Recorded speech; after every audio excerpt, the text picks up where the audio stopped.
So if we kind of look at this on a generational arc, you had from 1910 to about 1940, the Black population in Harlan County alone goes from 2% to 10%. The percentage of Black residents in neighboring eastern Kentucky counties also peaked around 1940, the height of the region's coal mining. But between 1940 and 1970, Harlan County lost 70% of its Black population. The mines were starting to close down, and the mining industry was racialized like all other labor. Who did they lay off first? Black folks. You gotta go. This not only impacted men who were currently employed in the mines, but it was very clear that there would be no job opportunities for their children. So all adults in the community really embraced instilling in their kids from a very young age, you have to be not only prepared to leave this place, but you have to be prepared to compete in an integrated society, which is something that none of them had ever done.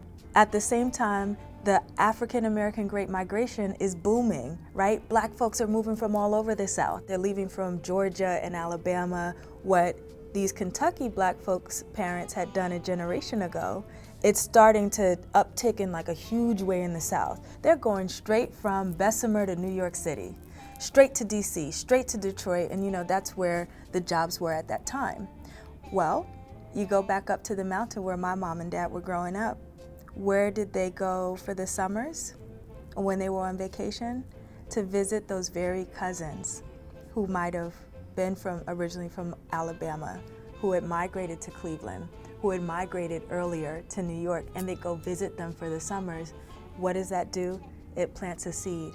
When I grow up, I'm moving to New York. That's what my father did. That's how my brother and I, came to be born and raised in New York. But their migration story is very emblematic of how it kind of unfolded for many families during that generation of the out-migration, which really started around your 1940s, 50s, and 60s. You've got cousins or aunts or uncles, sisters or brothers clustered in a particular city. It becomes a natural kind of transition for you to migrate there too, because your family will help you get set up.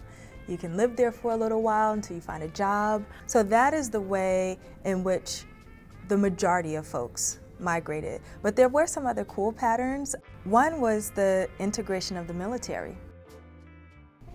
Right after the war, work had got real slack. I was working like 3 days a week. I didn't see where I was getting ahead like that. And then in the 50s, the Korean War broke out, and they had just integrated the service, the Black and white. Marine recruiting sergeant heard there was some good athletes up in here, so he showed up here, recruited me to go in the Marine Corps to play basketball. So I went into boot camp. So the integration of the United States military really served as symbolically as a opening of a new window of opportunity or possibility for the way that Black men thought about what their life pathway might be. And that really created a new kind of migratory structure as well. And that is how many folks who ended up out west did so through the military. And I had a choice of joining the military, working in a coal mine, or going to another city where you might have had a relative to go and get employment, like Chicago, Cleveland, etc. I joke a lot. I did not have anyone to invite me for that particular time, so my choice was to join the Air Force in 1960. Leaving Lynch, and I think my first place was going to Louisville, Kentucky, where I reside now. And that was just like another world and everything. And even beyond that is once in the military, going to San Antonio, Texas, that was something that you read about, I thought, Right after the Second World War, we had 4,000 or 5,000 people working here in the mine. Then you getting all this automated equipment, they start cutting down. They cut down to about 12 to 1,500. They didn't need all those people.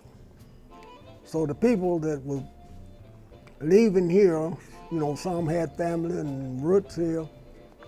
They would go to Cleveland, Detroit, and places like that, you know, automobile places, steel mills up there and get jobs. Well, some went to Cleveland, some went to New York, New Jersey, Louisiana. And my sister, when she got out of high school, she went to Indianapolis and stayed with the Wrights, and she got a job and she got an apartment. Then she sent for the next oldest, Cardell. She goes up there and she gets her a job. Then Janice, the next one, did. And my brother Casey, he went there, and we all stayed at my sister's house. That's how most of my family got to Indianapolis. But I haven't left. Here in Fleming, there's 2 black families now. Used to, you sit and people walked up and down the street all the time. Now you don't see anybody, you know. And Bishop Lamb, Church of God, it's MPGOT, Militant Pillow and Ground of Truth. They're the only black church in Mac Roberts, and then this is one in Fleming. And there's no more around till you get to Pikeville, and there's 2 black churches in Pikeville. Our church, the Rising Star Baptist Church, and it still sits on the mountainside in Benham, Kentucky right now. On the 1st and the 3rd Sunday of each month, the Baptists would have access to the church.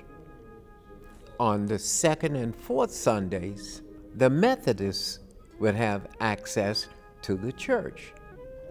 But every Sunday, 1st, 2nd, 3rd, 4th, and 5th, we all went to church together anyway.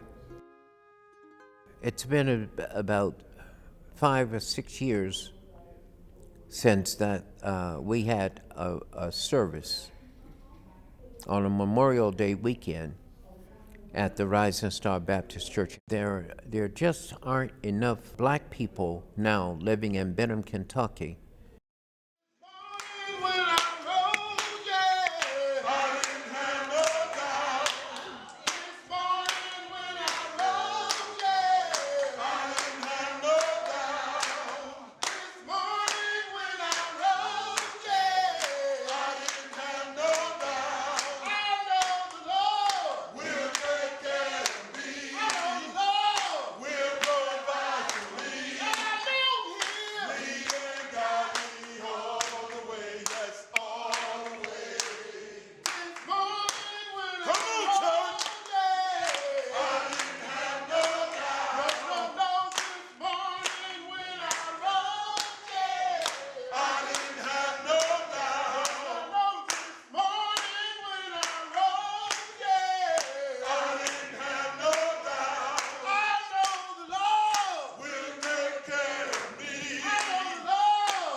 My dad, he moved to Cleveland, and he worked in a steel mill.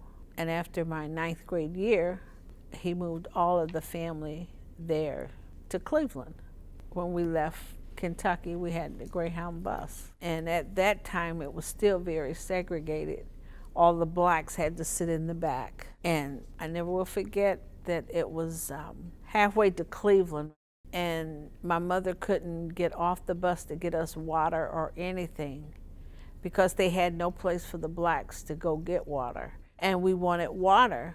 So it started to rain, and it rained so hard that she let the window down, and she got water in an envelope until we had enough water to drink, because we wasn't privy enough to go into the bus station where she could have purchased everything that we needed. My husband's sister, we was best friends in Kentucky. And when he came home from the military, that's when I met him. He was from Benham, Kentucky. You just really entered into a different world when you stepped out. And when we left Benham, we were prepared, for hard times. We were well taught. Our teachers were really good. We were fundamentally sound. you know, with things that stick with us now, that's there, and you look back and you marvel at the abilities of our teachers who were relatively young, because they would come up from Kentucky State or Knox or college, and it would be their first jobs. City life wasn't for me. We thought Eastern Kentucky was poor, and I had never seen a poor person. But when I seen someone eating out the garbage in the city and walking around with no shoes, now we walk around with no shoes because we saving our shoes, but just, it was winter time one time. And a lot of them just went straight to the military. A lot of my uncles that are from there, after they went to the military, they ended up in different cities. Some of them stayed and made the military their career. They all ended up in Springfield, Massachusetts. There, my parents met because my dad was in the military, and so and he was from St. Louis, so that's how I ended up in St. Louis, and my mother. I went the opposite direction of what black people were doing from a migratory perspective back in that particular time. They were still migrating to the Detroits, the Cleveland, especially if you were in Kentucky. Once I got my degree, I realized that I wanted to go south. I particularly wanted to work at a historically black college and university, and the ones that had tradition and for me to have choices. So that's where I went. And so my first position in higher education was at a small school, liberal arts school in Alabama called Talladega College.